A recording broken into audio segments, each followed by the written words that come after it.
Please just go. Pretend you didn't see me. She thought she could hide from him forever. Her ex-husband, Jun-woo, the most powerful Korean mafia boss. They were married once. Someone threatened her to leave. She did. Now pregnant and working as a waitress. One night changed everything because he was here again. The man she loved once. The man who broke her without knowing. Reality crashed on him, and he realized one thing. The child was his. But before anyone could react, Liana whispered, "Please, just go. Pretend you didn't see me." What he doesn't know is that someone forced her to divorce him. What happens when Junho finds out who was responsible? Will he kill them even when it was his own mother? Stay till the end to find out. Welcome back to Afro-Korean Stories TV Best. We just hit 3,000 subscribers, and it's all thanks to you. Stay till the end for this story. I assure you, your emotions will hit the roof once you are done. The restaurant's chandelier cast diamonds across marble floors as Seo Jun-woo entered with perfume and promises on his arm. Seoul's most feared mafia boss had moved on, or so he told himself. Then he saw her. Liana, his ex-wife, was heavily pregnant, carrying plates with trembling hands, her beauty dimmed by exhaustion and a uniform too tight across her swollen belly. Their eyes met across the crowded room, and something inside him shattered. The woman beside him faded to nothing because the only woman he'd ever loved was serving his table.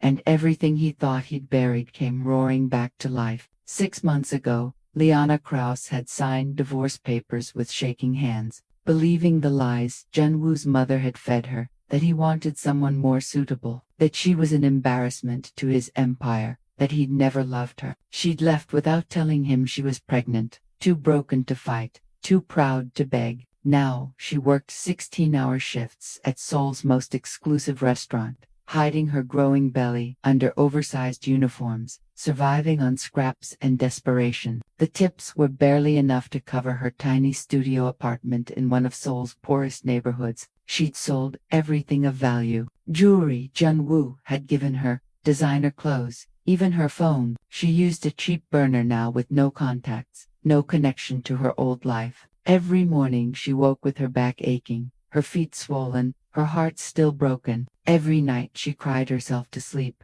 one hand on her growing belly, whispering apologies to the baby who deserved so much better. Jun-woo had searched for her. For months, he'd torn Seoul apart, looking for the wife who'd vanished like smoke. His mother had claimed ignorance, her face a perfect mask of concern. His men had found nothing. Liana had been too careful, too desperate to disappear. He drowned himself in work and women who meant nothing, trying to forget eyes like midnight and a laugh that had once been his entire world. But forgetting was impossible. Every woman he looked at wasn't her. Every touch felt wrong. Every kiss tasted like betrayal, not to them, but to the memory of the one person who'd ever made him feel human. Tonight was supposed to be easy. Dinner with me, a woman his mother approved of, someone from the right family with the right connections. Me was beautiful in a cold, calculated way. Tall, thin, perfectly styled. She talked incessantly about charity galas and designer brands and society gossip.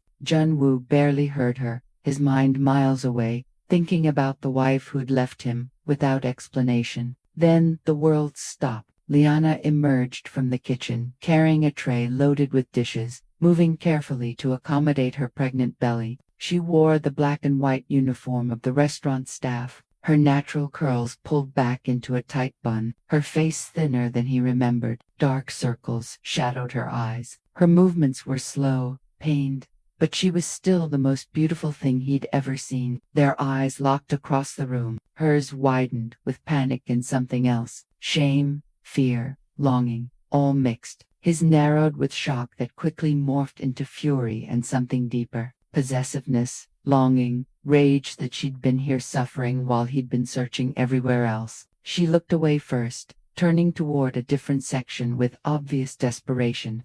But he was already standing, his body moving before his mind fully processed what he was seeing. Jun-woo, where are you? MGI's voice faded behind him. He didn't answer. He crossed the restaurant in long strides, his presence parting the crowd instinctively. People recognized him, Seoul's underworld king, and gave him space. Whispers followed him. Staff members froze, but his eyes never left Liana. She felt him before she saw him, that familiar electricity that had always existed between them, that magnetic pull she'd never been able to resist. She turned and he was there, close enough that she could smell his cologne, that expensive scent that used to cling to her skin, close enough to see the fury and confusion warring in his dark eyes. Liana, his voice was rough, barely controlled, vibrating with emotion. What the hell are you doing here? She lifted her chin, summoning dignity she didn't feel. Her hands tightened on the tray. Working.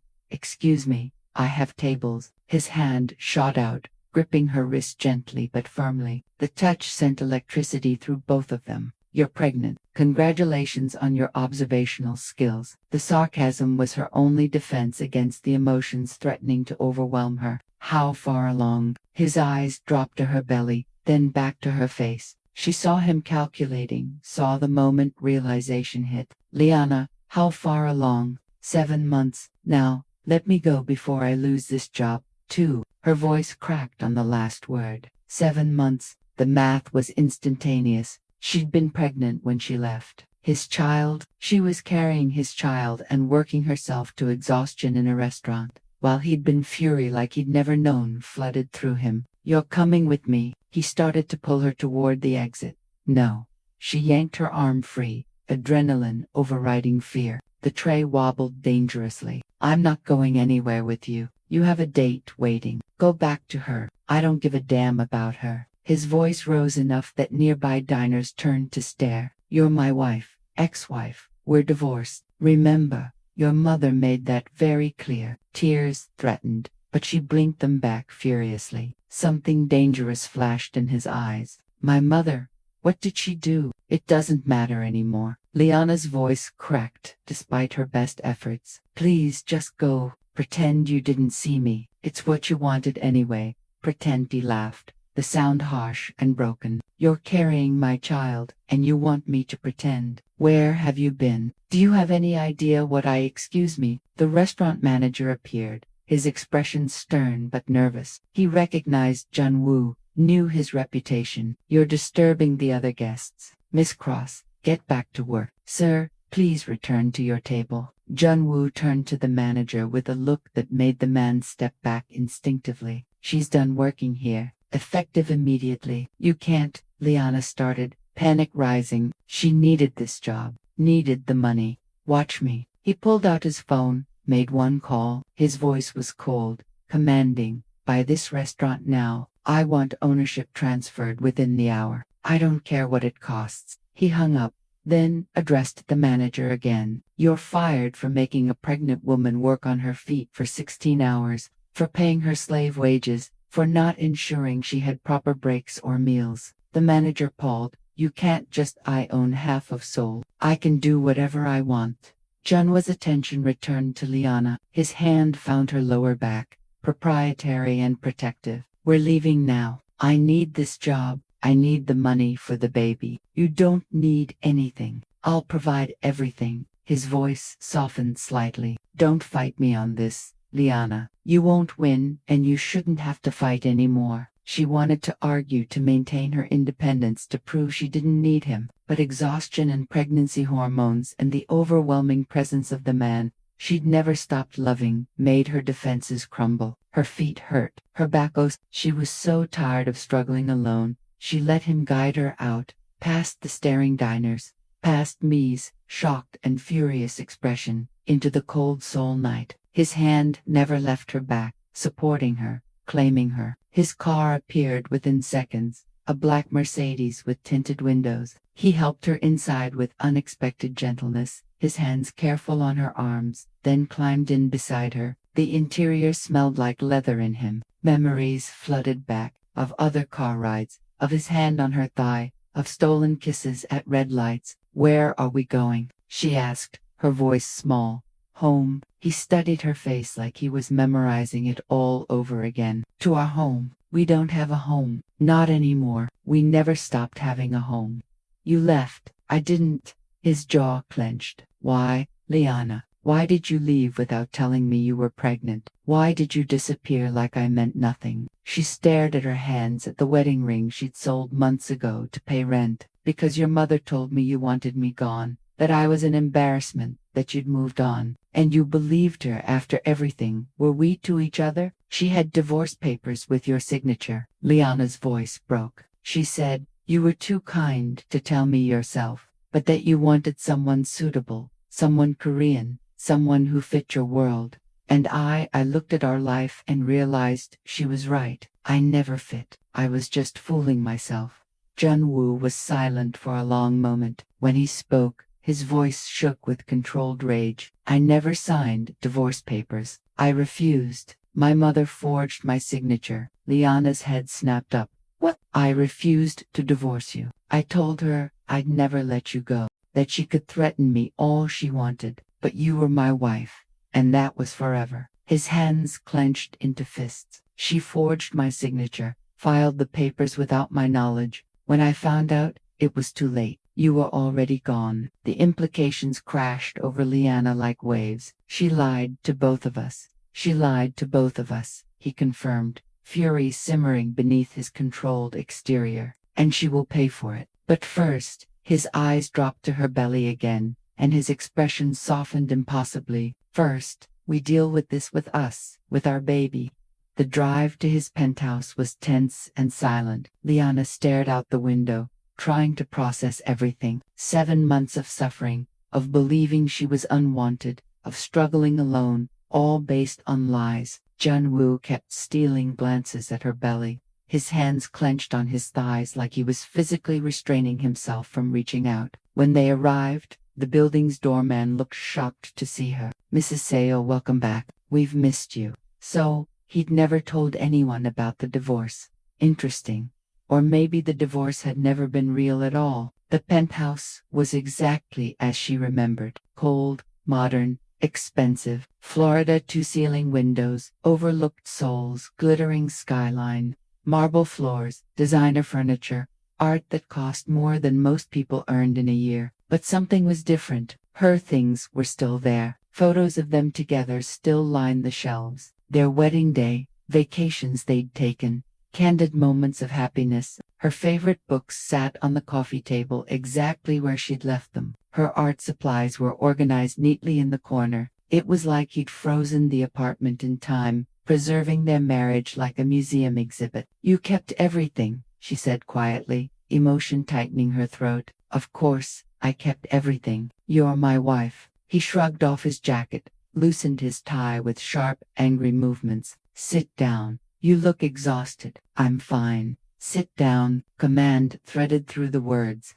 The voice he used to run an empire. She sat, hating how her body obeyed him automatically, how her aching feet thanked her for the relief. Pregnancy had sapped her usual fire, left her vulnerable in ways she resented. Jun-woo disappeared into the kitchen, returning with water, fruit, crackers, and cheese. He set them on the table in front of her. Eat. When was the last time you had a proper meal? This morning. Don't lie to me. His eyes pinned her. I know you, Liana. I know when you're lying. When was the last time you actually ate enough? She took the water, sipping it slowly, her stomach cramped with hunger she'd been ignoring. 2 days ago, maybe 3. His expression darkened dangerously. You've been starving yourself. Starving my child. I haven't been starving anyone. I can barely afford food and rent. The tips at the restaurant weren't enough, and the pay was garbage. I was doing the best I could. She stopped,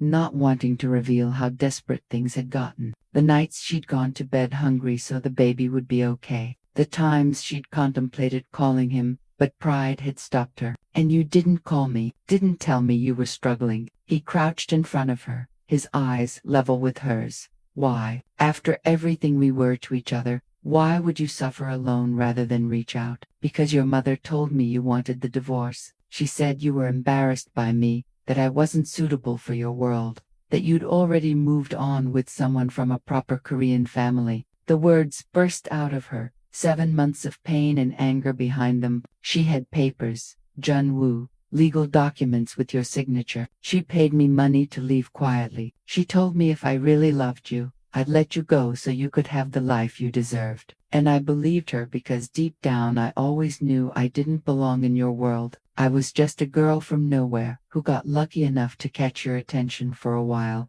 Junwoo went very still, his eyes darkening with a rage she'd rarely seen. "My mother told you that?" "Yes. She said you were too polite to say it yourself, so she was doing it for you. She showed me photos of you with other women, society women, suitable women. She said you'd been seeing them, planning your future with them." Fresh tears spilt down Liana's cheeks. "And I believed her because I'd always felt like an imposter in your life. Like, eventually you'd wake up and realize you'd made a mistake with me." "No." His hands framed her face, forcing her to look at him. "No, you were never a mistake. You were never just anything. You were everything. You are everything." His voice broke. "I never wanted a divorce. I came home one day and you were gone. No note, no explanation, nothing. Just gone. Your clothes, your art supplies, your books, everything, like you'd never existed. And my mother claimed she had no idea where you went. She cried, said she'd tried to stop you, but you'd insisted on leaving. She lied to both of us." The realization settled over Liana like ice water, making everything clear and terrible. "She lied to both of us," he confirmed, rage simmering beneath his controlled exterior. "She manipulated us both, destroyed our marriage because she didn't think you were suitable, because she's a classist, prejudiced woman who cares more about appearances than her son's happiness." His thumbs brushed away her tears, "and she will pay for it." But first, he moved his hands to her belly, touching the swell of their child with reverent wonder. "First, we deal with this with us, with our baby who's been growing while we've been apart."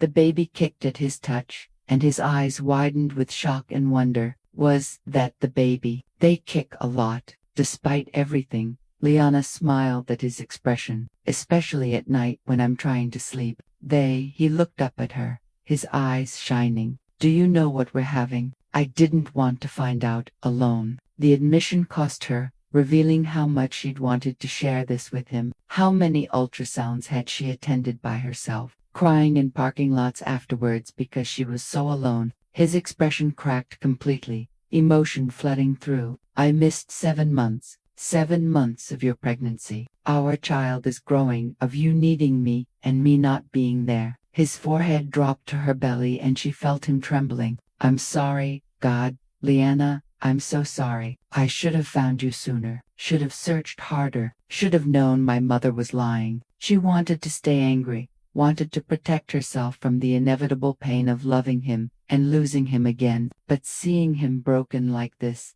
feeling his hands gently on her stomach, hearing the raw emotion in his voice, she felt her walls crumbling brick by brick. "It's not your fault," she whispered, her fingers finding his hair. "We were both manipulated, both lied to. It is my fault. I should have questioned everything, should have torn soul apart until I found you. Should have known you'd never leave me without a damn good reason." He looked up, his eyes fierce and wet. "But you're here now, you're home, and I'm never letting you go again. Do you understand? Never. I don't care what I have to do, who I have to fight, what I have to destroy. You're mine, and you're staying mine." The possessiveness should have frightened her. Instead, it made her feel cherished, wanted, and protected. "That's very presumptuous." "It's a promise." He stood, pulling her up with him, his hands careful on her arms. "You're exhausted. You need to rest, eat properly, take care of yourself and our baby. So, here's what's going to happen. You're going to shower,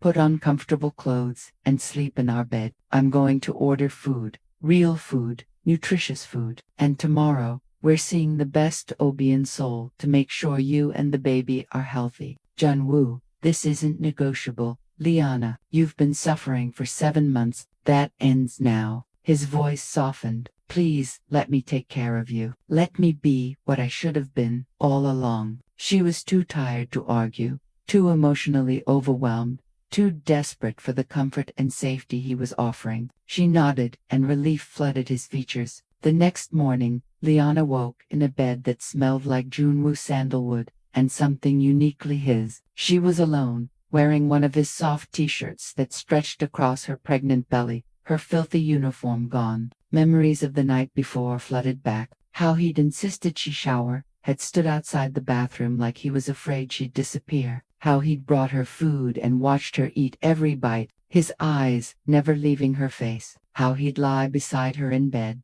his hand on her belly, talking softly to their child about how sorry he was for missing so much time. How he'd held her when she cried, when 7 months of pain and loneliness came pouring out. She found him in his office on the phone, his voice cold and lethal. "I don't care what excuse you have, Mother. You lied to me. You sent my wife away pregnant and let me believe she'd abandoned me. You made her suffer. You made her work herself to exhaustion while carrying my child. You manipulated both of us because of your prejudice." A pause. His mother's voice came through the speaker, shrill and defensive, making excuses in Korean. "No, you don't get to explain. You don't get to justify. You're cut off. All access to my accounts, all positions in my companies, all influence in my life gone. Effective immediately." His voice was ice. "You wanted me to marry someone suitable. Congratulations. I'm already married to the only woman I've ever loved, the only woman I will ever love, and you will never see your grandchildren. You will never know them, never hold them, never be part of their life. You made that choice when you destroyed my marriage." His mother's voice rose, pleading, now, but Junwoo cut her off. "If you ever contact Liana again, if you ever come near me family, I will forget. You're my mother. I will treat you like any other enemy, and you know what I do to my enemies." He hung up, then noticed Liana in the doorway. "You didn't have to do that," she said softly, though part of her was fiercely glad he had. "Yes, I did. She nearly destroyed us. She made you suffer for 7 months. She made me search desperately for my wife while lying to my face about knowing nothing." He stood crossing to her. "She chose appearances over our happiness. Now she lives with the consequences. She's still your mother, and you're still my wife, my priority always." His hands found her waist. "How do you feel? Did you sleep better than I have in months?" She touched her belly, self-consciously. "The baby's been quiet this morning. Usually, they're kicking by now." Concern flashed across his face. "Is that normal? Should we call the doctor?" "I think they're just comfortable. Good bed, less stress." She smiled at his worry. "But we should probably see a doctor soon anyway. Make sure everything's okay." "We're going today. I already made an appointment." At her surprised look, he shrugged. "I called the best OB in Seoul at 6 o'clock this morning. We have an appointment at 10 o'clock. It's not even 8 yet. I wanted to be sure we got in." He pulled her closer, careful of her belly. "Liana, we need to talk about us. About what happens now." "What's there to talk about? You said the divorce was never real." "It wasn't. I refused to sign, which means legally, you're still my wife." His smile was predatory, possessive. "You're still mine, Liana. You never stopped being mine." The possessiveness should have annoyed her. Instead, it sent heat through her body, reminding her of all the reasons she'd fallen for him in the first place. "That's very presumptuous." "It's the truth. And here's another truth. I love you. I never stopped loving you, and I'm going to spend every day proving it to you until you believe me again." "I never stopped loving you either," she admitted, the words spilling out before she could stop them. "Even when I thought you'd rejected me, even when I was angry and hurt and alone, I couldn't stop. I tried, but I couldn't." His kiss was gentle despite the intensity in his eyes, mindful of her pregnant belly between them. "Then stay. Let me take care of you. Let me be the husband and father I should have been all along." Before she could answer, his phone rang. He answered with visible irritation. "What?" His expression changed, darkening dangerously. Where is she now?" A pause. "Keep her there. I'm coming." He hung up, already reaching for his jacket. "What's wrong?" Liana asked, fear spiking. "Me, the woman from last night. She's been talking to reporters, spreading lies about you, about us, trying to damage my reputation and yours." His jaw clenched. "Claiming you're some con artist who trapped me with a fake pregnancy, that you're trying to extort money from me." "What? But I know it's all lies, but rumors spread fast in this city. I need to handle this before it gets worse." He cubed her face. "Stay here. Rest. eat, I'll be back soon, and then we'll go to your doctor's appointment together. Jun-woo, be careful. Always. He kissed her forehead. And Liana, start thinking about names. We have a baby to plan for. Later that afternoon, Liana explored the penthouse properly, trying to process her new reality. Evidence of Jun-woo's desperate search for her was everywhere. In his office, she found maps of Seoul marked with locations he'd searched, phone records showing hundreds of calls to anyone who might have seen her, private investigator reports, even CCTV footage from areas she'd been known to frequent. He dedicated an entire wall to finding her, displaying her photos, timelines, and notes, tracking every lead in his handwriting. He hadn't lied. He'd looked for her desperately, obsessively. She found her old sketchbooks in a drawer, art supplies he must have kept before their marriage fell apart. She'd been studying design at university, dreaming of having her own boutique someday. She'd given up those dreams when his mother had convinced her she wasn't good enough, that she should focus on being a suitable wife instead. You kept these, too, she murmured, flipping through drawings of dresses and patterns, designs she'd abandoned. I kept everything. Jun-woo's voice came from the doorway, making her jump. I told you, I never gave up on us. She turned. He looked tired, but satisfied, tension in his shoulders, easing slightly. How did it go with me? She's been handled. The stories won't run. She signed an NDA and accepted a settlement to keep quiet about everything, including what she saw last night. His expression darkened. She also won't be working in Seoul anymore. I made some calls. You ruined her career. She tried to hurt you, to spread lies about you and our child. There are consequences for that. He crossed to her, his hands finding her waist possessively. I know I can be controlling. I know my world is dangerous and complicated, but I will always protect you, even from gossip and lies. I know. She touched his face, feeling the tension there. You look exhausted. I haven't slept properly in 7 months. Not since you left. His eyes searched hers. I kept thinking you'd come back, that you'd realize whatever was wrong, we could fix it together. But you never came back. And every day that passed, I died a little more inside. I thought you didn't want me anymore, that I was an embarrassment.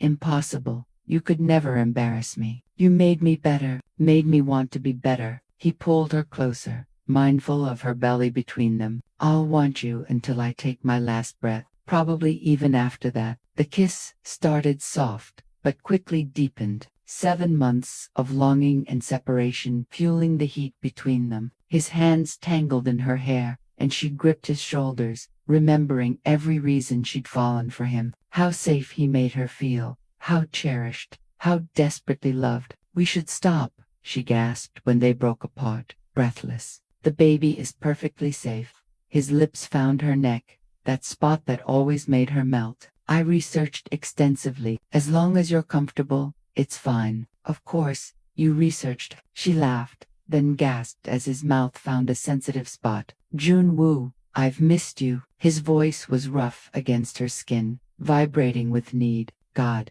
Liana, I've missed you so much. Every night alone was torture. Every woman who wasn't you felt wrong. I couldn't, his voice broke. I couldn't stop loving you. She pulled him toward the bedroom. 7 months of loneliness and fear dissolving under his touch. They moved together with familiar passion, his hands reverent on her changed body, his eyes full of wonder and love as he traced the curves of her pregnant belly. He was gentle, careful, constantly checking that she was comfortable, that nothing hurt. You're beautiful, he whispered, his hands spanning her belly. More beautiful than ever, carrying our child. God, Liana, you're perfect. Afterwards, she lay in his arms, feeling safer than she had in 7 months. His hand rested on her belly, feeling their baby kick, and she covered it with hers. I was so scared, she admitted quietly. When I found out I was pregnant, I didn't know how I'd manage alone. Didn't know if I could give the baby everything they deserved. You'll never be alone again. He kissed her temple, the promise fierce. I swear to you, whatever happens, whatever comes, we face it together. You, me, and our baby. Family, family, she repeated, the word tasting like hope. A few days later, Liana woke to an empty bed and immediate panic. Morning sickness hit hard, and she barely made it to the bathroom. When she emerged, pale and shaking, Jun-woo was there with water, crackers, and ginger tea. "I heard you," he said simply, his hands supporting her back. "This happens every morning. Most mornings. It's been better lately, but stress probably triggered it." She accepted the crackers gratefully, nibbling carefully. "We're seeing my doctor today, the best OB in Seoul. I want to make sure you and the baby are completely healthy. I can't afford. You're on my insurance. You have been this whole time. I never took you off." His tone left no room for argument. "And even if you weren't, I'd pay for everything. You're my wife, Liana, my responsibility, my everything. Stop trying to handle things alone." The doctor's appointment was overwhelming in the best way. The clinic was luxurious, private, with staff who treated her like royalty instead of the charity case she'd become. Jun-woo held her hand through the examination, his eyes glued to the ultrasound screen when their baby appeared. "Everything looks very good," the doctor said in English for Liana's benefit. "Baby is healthy, right size for gestational age, strong heartbeat. Mother needs better nutrition and rest, but overall everything's progressing well. You're lucky. 7 months of inadequate care could have caused serious problems." Liana felt guilt crash over her, but Jun-woo squeezed her hand. She did the best she could with what she had. Now she has everything she needs. The doctor smiled. "Would you like to know the gender?" Liana looked at Jun-woo. He looked at her, his eyes soft. "Together?" he asked quietly. "Together," she confirmed, her heart racing. "It's a girl," the doctor announced with a warm smile. "A healthy baby girl." Jun-woo's expression transformed. Wonder, joy, fierce protectiveness, all crossing his features at once. "A daughter." His voice was thick with emotion, barely controlled. Liana found herself crying, overwhelmed by seeing him like this, by the reality of their daughter becoming real. He pulled her close, pressing kisses to her face, her hair, her lips, his own tears mixing with hers. "A daughter," he repeated, his voice breaking. "Our daughter, our little girl. I'm going to spoil her terribly."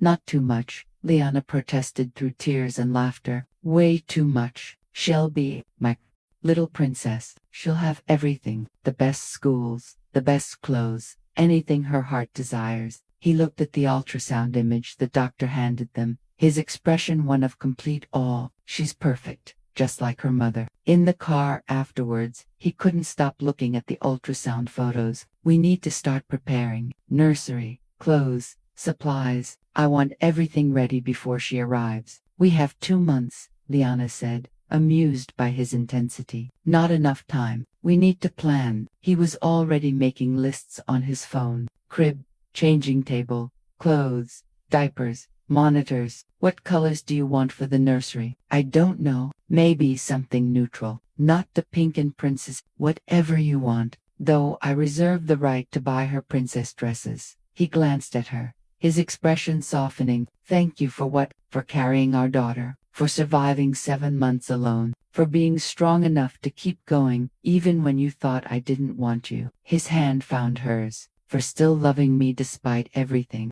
Always," she whispered. "I couldn't stop if I tried." That evening, Jun-woo threw himself into preparation mode with the intensity he brought to everything. He researched cribs, car seats, and baby monitors, reading reviews, and comparing products like he was negotiating a business deal. Liana watched him with amusement and affection, seeing the man behind the Mafia boss facade. "You're being obsessive," she said as he showed her paint swatches for the nursery. "Dozens of them. I'm being thorough. I've missed 7 months. I have catching up to do." He pulled her onto his lap carefully, mindful of her belly. "Indulge me. Let me do this. Let me be the father I should have been from the beginning." "Fine. But nothing to pink and princess. I want her to be strong, not spoiled." "She can be both." He kissed her neck, his hands spanning her belly, like her mother, beautiful and strong, and absolutely impossible to forget. The tenderness in his voice made her heart ache. She turned in his arms, facing him. "I'm sorry I didn't tell you about the pregnancy. I should have fought harder, questioned your mother more, and demanded to talk to you directly. I was just so hurt and scared." "Stop," Stop apologizing for what she did to us. His hands framed her face. You did what you thought was right, what you thought I wanted. She manipulated you, manipulated both of us. That's on her, not you. But you missed. I know what I missed, and I'm angry about it, furious, but not at you, never at you. He kissed her softly. We focus forward now on our family, on our future, on giving our daughter everything she deserves, including a father who's there, especially that. His eyes held hers. I'm transitioning out of the darker side of my business, moving everything legitimate. It'll take time, but I'm doing it for you, for her, for us. I want to be a father she can be proud of. A week later, Liana was settling into her new old life with surprising ease. Jun-woo worked from home most days, unwilling to leave her alone for long. He'd hired a nutritionist who created meal plans specifically for her pregnancy needs. A personal trainer who specializes in pregnancy-safe exercises. He'd started converting a spare room into a nursery, involving her in every decision, even as he obsessively researched every product. But his world wasn't without its dangers. She was reminded of that when he came home one night with blood on his shirt and a cut above his eye, his knuckles split and swollen. What happened? She rushed to him, fear spiking through her chest, her hand instinctively going to her belly. Rival gang. They made a move on one of my territories, tried to take advantage while they thought I was distracted. He tried to move past her, but she blocked his path, her pregnant belly making her stance both fierce and vulnerable. You're hurt? It's nothing. It's not nothing. Sit down. She pushed him toward the couch with surprising strength, then got the first aid kit. Her hands shook as she cleaned the cut above his eye. Each drop of blood a reminder of the dangerous world he lived in. This is the life you lead. Violence and danger. Yes, he caught her hands, stilling their trembling. And I understand if that scares you, but I'm transitioning out, moving toward legitimate business. It will take time, maybe a year, maybe two, but I'm doing it for you, for our daughter. I don't want you to change who you are for me. I'm not changing who I am. I'm becoming who I want to be. His eyes held hers. A man my daughter can be proud of. A husband who comes home safely every night. A father who's there for every moment, not missing anything because I'm dead or in prison. She kissed him, tasting blood and promise and fear. Just don't get killed before our daughter is born. She needs her father. I need her to, and I need you. His hand found her belly, feeling their daughter kick as if responding to his voice. You're my world now, both of you. Everything else is just noise. I'll be careful, I promise. The following week, Jun-woo surprised her with a trip to an empty commercial space in one of Seoul's trendiest districts. Floor-to-ceiling windows, exposed brick, perfect lighting. Liana stared in confusion. What is this place? Your design studio? Your boutique? He wrapped his arms around her from behind, his hands resting on her belly. I want you to restart your business, your dream, whatever you need. Space, supplies, funding, staff. It's yours. Liana felt tears prick her eyes. This is too much. It's not enough. You gave up your dreams because of my mother's poison, because she convinced you that you weren't good enough, that your only value was as my wife. His voice hardened with anger at his mother. Now, you get them back. Our daughter should know her mother is talented and successful, not just someone who lives in my shadow, i.e. don't live in your shadow. I know, but I want the world to know it too. I want her to grow up seeing you build something amazing, to know that women, especially women who look like you, can create empires. He kissed her temple. Say yes, let me give you this. How could she say no when he looked at her like she was everything? Yes, thank you. But I'm doing this my way with my vision, not because I'm your wife,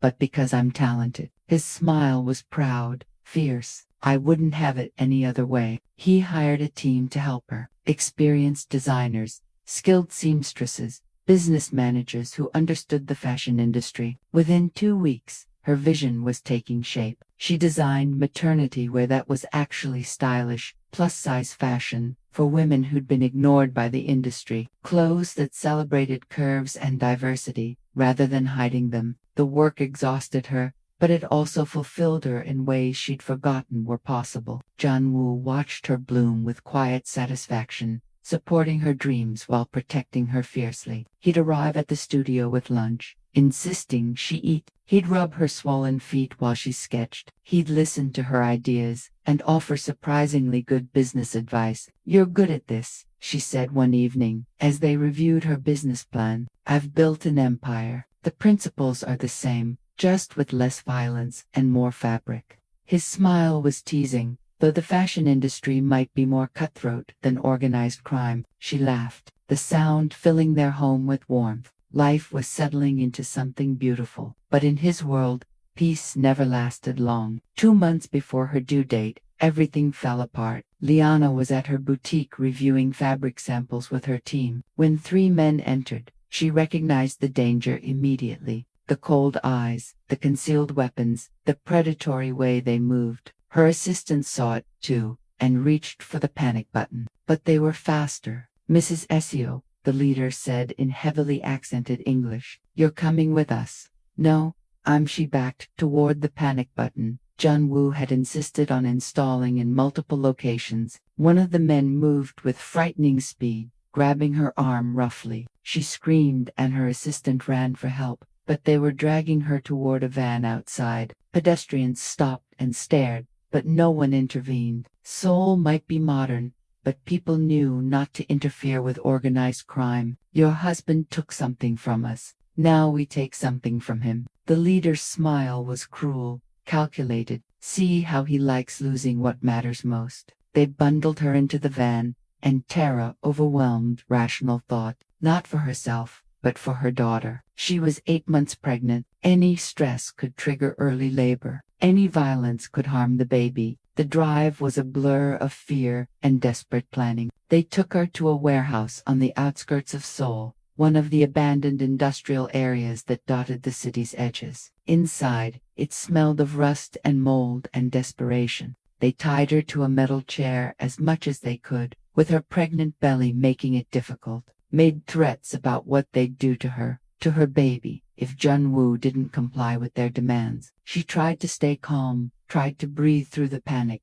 but fear clawed at her throat. Her baby was kicking frantically. Sensing her mother's distress, she focused on that, on the life inside her, on giving her daughter strength. "Please," she begged, her voice steadier than she felt. "I'm 8 months pregnant. Whatever my husband did, take it up with him. Leave me out of it. You're his weakness. We hurt you. We hurt him." Simple business. The leader's phone rang. He answered, then smiled coldly. "Your husband wants to talk to you. Make it good. Convince him to cooperate or things get very bad for you and that baby." He held the phone to her ear roughly. Junwoo's voice came through, barely controlled fury beneath desperate fear. "Liana, are you hurt? Did they touch you?" "I'm okay. The baby's okay." "Junwoo, don't give them what they want. I'm not worth, don't you dare." His voice cracked raw with emotion. "Don't you dare tell me you're not worth everything. Don't tell me to choose anything over you and our daughter. I'm coming for you. I will burn this city to ash to find you.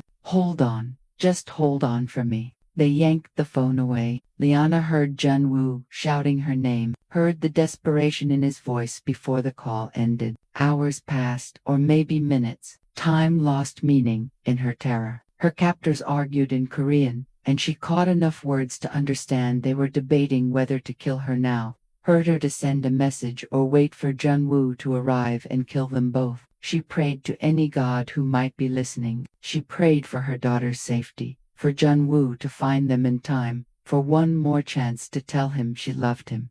Then gunfire erupted outside, shouting in Korean. More gunfire, so much it sounded like a war zone. The warehouse walls shook with the violence. The warehouse door exploded inward with a deafening crash. Through the smoke and chaos, Liana saw him. Junwoo moved like death incarnate, like every nightmare his enemies ever had come to life. His men flanked him in perfect formation, but he was at the front, taking the most risk, his eyes scanning desperately until they found her. When their gazes locked, she saw relief and fury and love, so intense it took her breath away. He took down anyone between him and her with brutal efficiency. No wasted movements, no mercy. When he reached her, blood spattered his face and clothes, none of it his. His hands shook as he cut her bonds, checking her frantically for injuries. Are you hurt? Did they touch you? The baby? God, Liana, the baby. We're okay. Jun-woo, we're okay. She collapsed against him,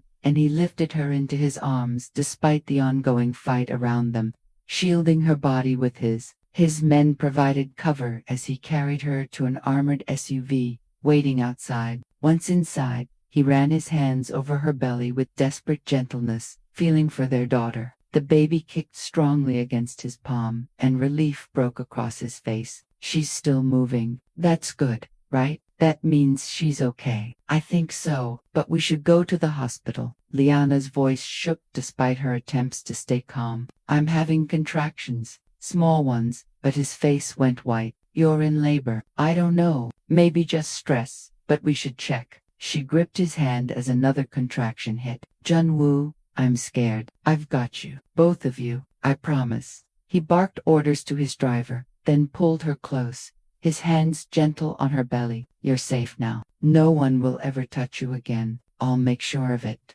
At the hospital, doctors examined her thoroughly while Jun-woo hovered, refusing to leave her side. The contractions were Braxton Hicks, brought on by extreme stress, but not active labor. The baby was fine, heart rate strong, movements good. Liana was shaken, but physically unharmed. You need rest, the doctor said firmly. No stress, no work, just rest and prepare for the baby. You're very lucky. This could have ended much worse. When they were finally alone in her private hospital room, Jun-woo broke. He dropped to his knees beside her bed, his head in her lap, his shoulders shaking with emotion he'd been holding back. I almost lost you, both of you, because of my world, my enemies, my choices. His voice was raw, broken. Maybe you'd be safer without me. Maybe I should let you go. Give you the peaceful life you deserve. Don't she ran her fingers through his hair, feeling him tremble. Don't you dare finish that sentence.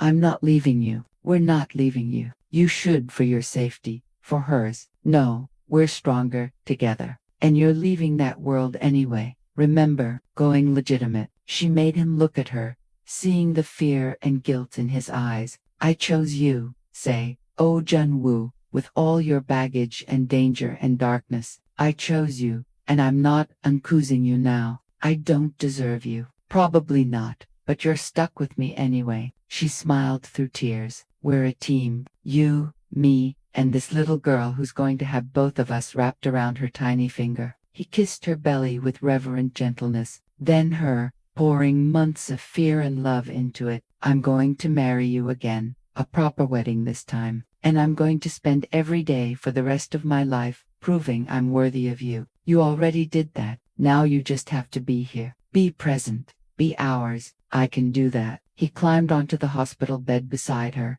carefully, pulling her against his chest. I can definitely do that. The next morning, Liana woke to find Jun-woo on the phone, his voice cold and absolute. All of them. I want every single person involved. Find them, bring them to me, and make sure they understand what happens to people who touch my family. Jun-woo.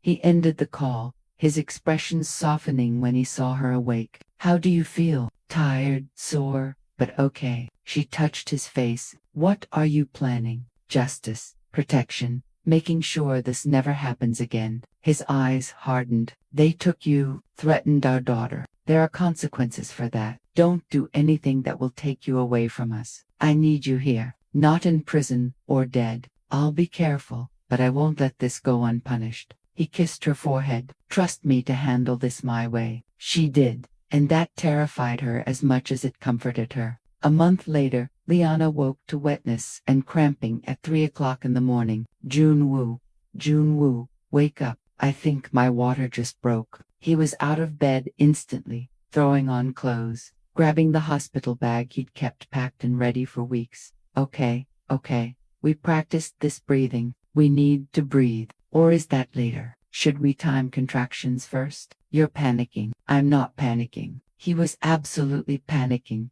his hands shaking as he helped her change clothes. You're in labor. Our daughter is coming. Oh God, I'm going to be a father. Despite the pain building in her abdomen, Liana laughed. Yes, you are. Now, can we please go to the hospital before I have this baby in the car? The drive was a blur of contractions, and Junwoo's increasingly frantic reassurances directed more at himself than her. Once at the hospital, he transformed into focused determination, refusing to leave her side, holding her hand through every contraction, whispering encouragement in Korean and English. Labor was long and brutal. 18 hours of pain and exhaustion and questioning every decision that led to this moment. But every time Liana wanted to give up, Junwoo was there, his strength anchoring her, his love sustaining her, his voice reminding her she was strong enough. You can do this, he whispered during a particularly brutal contraction. You survived 7 months alone. You survived my mother's lies. You survived being kidnapped. You can survive this. You're the strongest person I know. When their daughter finally emerged at 9:43 in the morning, screaming indignantly at the bright lights and cold air, Junwoo wept openly. The nurses placed the baby on Liana's chest, and both parents stared in wonder at the tiny life they'd created. She's perfect, Junwoo breathed, his voice thick with emotion. Absolutely perfect. She has your eyes, Liana said, exhausted but elated, tracing her daughter's tiny features. Look at those eyes. She's going to be troubled. Their daughter, small, wrinkled, perfect, looked up at her parents with dark eyes that were definitely her father's. She had Liana's rich skin tone and Junwoo's delicate features, a perfect blend of both their heritages, a bridge between their worlds. What should we name her? Liana asked, cradling their daughter against her chest. Junwoo had researched extensively, as he did everything. Hana, it means one or flower in Korean. Grace for the middle name, for the grace that brought us back together. Hana Gracio, Liana repeated, looking down at their daughter. It's perfect. She's perfect. Junwoo sat on the edge of the bed, his arms around both his girls, his expression one of complete awe and overwhelming love. I can't believe she's real, that she's ours, that we made something this beautiful. Believe it. You're a father now. Liana smiled at him, seeing the wonder in his eyes. How does it feel? Terrifying. Amazing. Like my heart is walking around outside my body. He touched Hannah's tiny hand and she gripped his finger instinctively with surprising strength. I'm going to protect you both from everything. I promise you that nothing will ever hurt either of you again. The first weeks home were exhausting and beautiful and overwhelming. Junwoo threw himself into fatherhood with the same intensity he'd brought to everything else in his life. He woke for every feeding, learned to change diapers without complaint, paced the floors at 3 o'clock in the morning when Hannah cried, and sang to her in Korean when she wouldn't settle. Liana watched him transform from mafia boss to devoted father, marveling at how natural he was with their daughter. He was gentle and patient in ways she'd never imagined, his large hands careful with Hannah's tiny body, his voice soft as he told her stories and made promises about the world he'd build for her. You're spoiling her already, Liana said one night, watching him rock Hannah at 3 o'clock in the morning while Liana should have been resting. She's 6 weeks old. She needs to be spoiled. She needs to know she's loved and wanted and the center of our universe. He kissed the baby's head tenderly. Besides, she has me completely wrapped around her finger, just like her mother. I don't have you wrapped around my finger. Yes, you do. You have since the moment we met. He smiled at her over their daughter's head. I was done for the second I saw you, and I've never recovered. Don't want to recover. The boutique was thriving, even in Liana's absence. She'd hired excellent managers to handle day-to-day. They video called her with decisions and updates. She balanced new motherhood with her business dreams, proving she could be both mother and entrepreneur. Junwoo had made good on his promise. His operations were going legitimate. The violence had decreased dramatically as he transitioned to legal enterprises. Real estate, technology, investments, international trade. He still had enemies, needed security, but the daily danger was fading. Life was settling into something beautiful, something normal, or as normal as life could be for a former mafia boss and his wife. 3 months after Hannah's birth, Jun-woo surprised Liana with a romantic dinner at home, candles everywhere, her favorite food prepared by a private chef, soft music playing. Their daughter slept peacefully in a bassinet nearby, watched by security. Jun-woo no longer pretended they didn't need. "What's this about?" Liana asked, beautiful in a dress he'd bought her, her post-pregnancy curves driving him crazy with desire and love. "This is about us, about our family, about celebrating everything we survived to get here." He took her hand across the table, his thumb tracing circles on her palm. "We never had a proper courtship. I never got to date you, woo you, show you romance, show you how much you mean to me. You married me, got me pregnant, fought your whole family for me, literally went to war to save me." She smiled. "I think I know how much I mean to you. Still, I want to do this right." He stood pulling a box from his pocket. Inside was a new ring, not replacing the ones he'd given her before, but complementing them. A stunning diamond surrounded by emeralds that matched her eyes. "Liana Croso, love of my life, mother of my child, salvation of my soul. Will you stay married to me? Will you keep choosing me, even knowing all my flaws and darkness? Will you build this life with me? Raise our daughter together, maybe give her siblings someday?" Tears streamed down her face. "That's not a traditional proposal. We're not a traditional couple. We never have been." He slipped the ring onto her finger, adding to the collection of promises already there. "But I love you more than I thought possible to love anyone, more than I knew how to love until you taught me. Say yes. Say you'll keep me." "Yes, of course. Yes, always yes." She pulled him into a kiss that tasted like promise, and forever and everything they'd survived.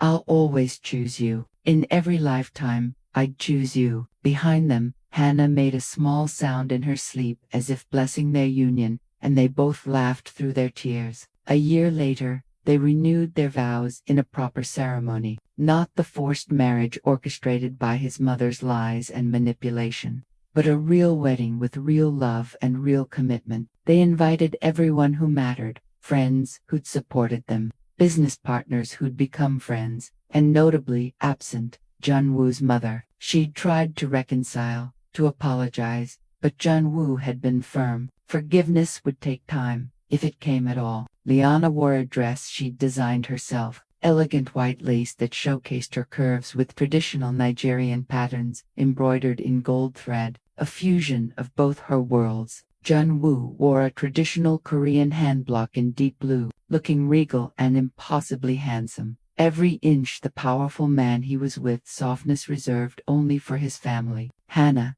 now 1-year-old, toddled between them during the ceremony in a matching handbook, making everyone laugh when she tried to grab the rings and babbled loudly during the vows. The officiant smiled indulgently while Jun-woo scooped up his daughter, holding her while he spoke his vows. "I was lost before you," he said, his voice thick with emotion, speaking to Liana while their daughter played with his collar. "Empty, violent, going through life without really living. You saw something in me worth saving. You gave me a reason to be better, to build something beyond destruction. I promise to spend every day of my life proving I'm worthy of your love. I promise to protect you, cherish you, and choose you above everything else. You are my home, Liana, my peace, my everything." Liana's vows were equally emotional, her voice breaking as she spoke. "I was sold, abandoned, and treated like I was worthless. You showed me I'm priceless. You gave me freedom within safety,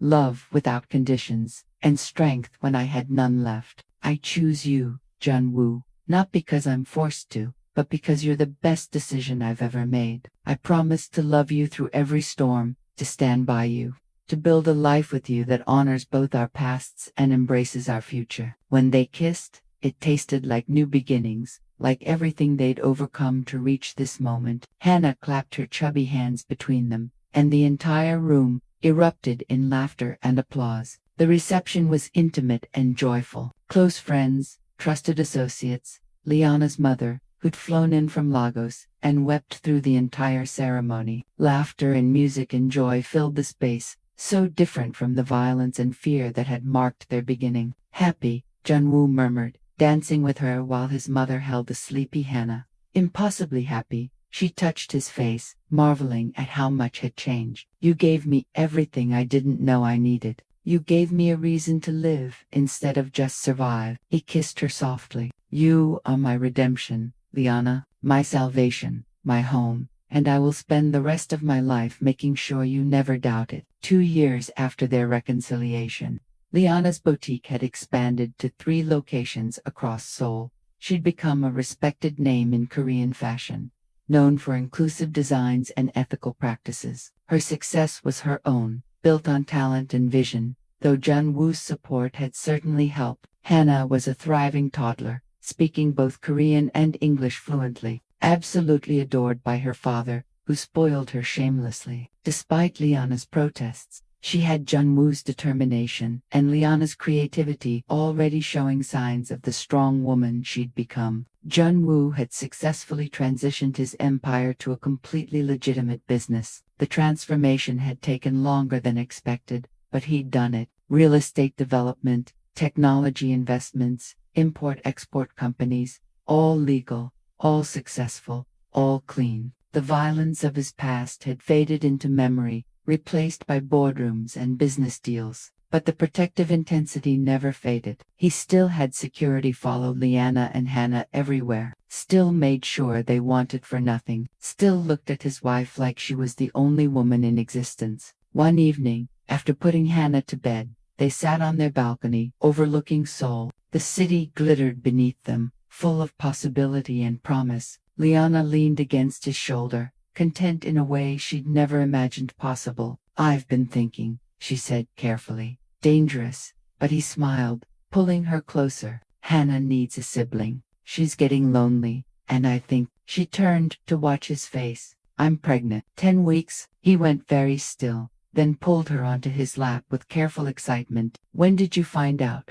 Last week. I wanted to be sure before I told you. Wanted to wait until we were alone. She watched his face transform. Are you happy? Happy doesn't begin to cover it. His hand found her still flat belly with reverent wonder. Another baby, another chance to do everything right from the beginning, to be there for every moment. His eyes grew suspiciously bright. You've given me everything, Liana, absolutely everything. You gave me just as much. You saved me when I thought I was worthless. You loved me when I thought I was unlovable. You built me a life I didn't dare dream of. We built it together. He kissed her softly, tasting like promise and forever. And we'll keep building our family, our future, our forever. However many children you'll give me, whatever dreams you want to chase, wherever life takes us, we'll do it together. 9 months later, Liana gave birth to their son at sunrise. The labor was easier this time, faster, and Junwoo was calmer, though no less emotional when their son emerged, screaming healthily. A boy, the doctor announced with a smile. Healthy and strong, good lungs on this one. Junwoo stared at his son with the same wonder he'd shown with Hannah, tears streaming down his face unashamedly. The baby had Liana's eyes and fuller features, Junwoo's bone structure, another perfect blend of their love. They named him Daniel Minjae Seo, Daniel for God is my judge. Minjae meaning brightness and talent in Korean, a name that honored both their cultures, both their worlds. When they brought him home, 3-year-old Hannah was fascinated and slightly jealous of her baby brother. She touched him with exaggerated gentleness, copying her father's carefulness, already protective, despite her initial skepticism. Baby, she said in Korean, then English, poking his tiny hand carefully. My baby brother, our baby, Junwoo corrected gently, sitting on the floor with both children. You're the big sister now. That's an important job. You have to help protect him. Teach him things. Show him how to be strong like you. Hannah nodded seriously, her face scrunched in concentration, already taking her role seriously. I protect the baby like you. Protect Mummy. Benoit's eyes met Liana's over their children's heads, and the love there took her breath away. Even after all this time, that night, with both children finally asleep, they collapsed into bed, exhausted, but content. 2 kids, Liana murmured. We have 2 kids. When did we become responsible adults? I'm not sure we did. We're just really good at pretending.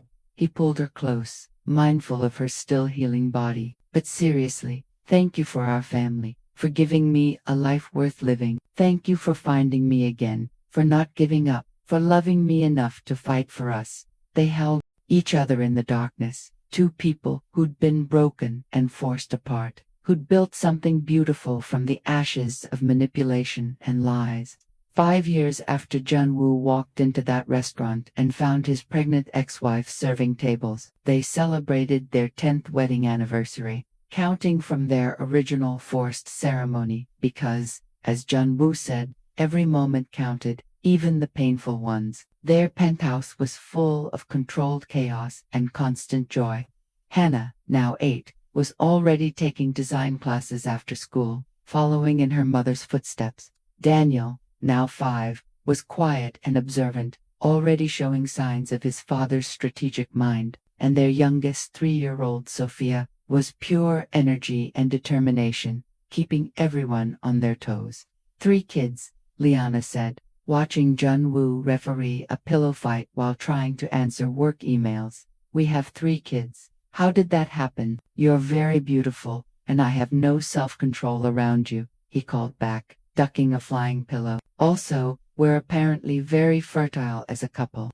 She laughed, the sound filling their home with warmth. The boutique had expanded internationally with locations in New York, London, and Lagos. Jun-woo's business empire was thriving and completely legitimate. They'd built something remarkable together. Do you ever regret it? Jun-woo asked later that night after the children were finally asleep. If you could go back and avoid all the pain, the forced marriage, the lies, the separation, the fear, would you? Liana considered it seriously. The manipulation by his mother, the divorce was based on lies. The 7 months alone and pregnant, working herself to exhaustion, the kidnapping that still sometimes haunted her dreams, all the struggle and pain and fear. No, she said finally, definitely, because all of it led here, to us, to our family, to this life. I'd walk through fire to get to this moment. So would I. He pulled her closer on their balcony, overlooking the city that had witnessed their entire story. You're my miracle, Liana, the impossible thing that saved me from becoming a monster completely. And you're mine, my dangerous man, who turned out to be my fairy tale. She kissed him, as souls sparkled beyond their windows. My forever. They stood together as the city lights twinkled. Below, 2 people who'd been broken and forced together by lies, who'd found a love that conquered everything thrown at them. From enemies to strangers to lovers to enemies again to soulmates, their journey had been anything but simple. But it had been theirs, and it had been worth every painful step. 10 years later, Jun-woo and Liana stood in their boutique's flagship store, now a fashion empire spanning multiple countries. Photos line the walls of their journey. Liana pregnant in her server uniform, their vow renewal, their children's births, and family moments captured throughout the years. Tonight was special, an anniversary celebration and boutique expansion announcement. Their 3 children played nearby, under the watchful eyes of security that would always be necessary given their father's past. Can you believe it's been 10 years? Liana asked, staring at that first photo, the one Jun-woo's security had taken of her in the restaurant uniform the night everything changed.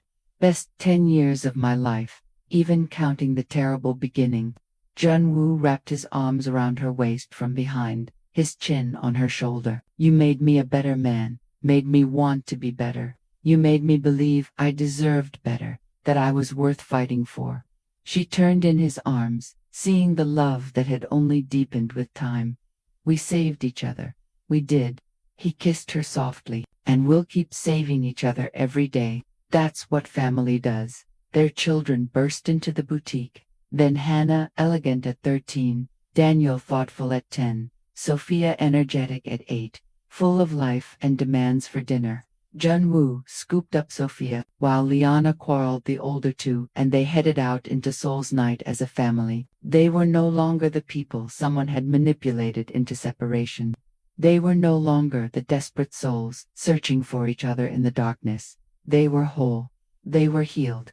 They were home, and it had all started in a restaurant, with a pregnant ex-wife serving tables and a mafia boss who'd never stopped loving her. Their story had begun with pain and manipulation and forced separation, but it ended forever.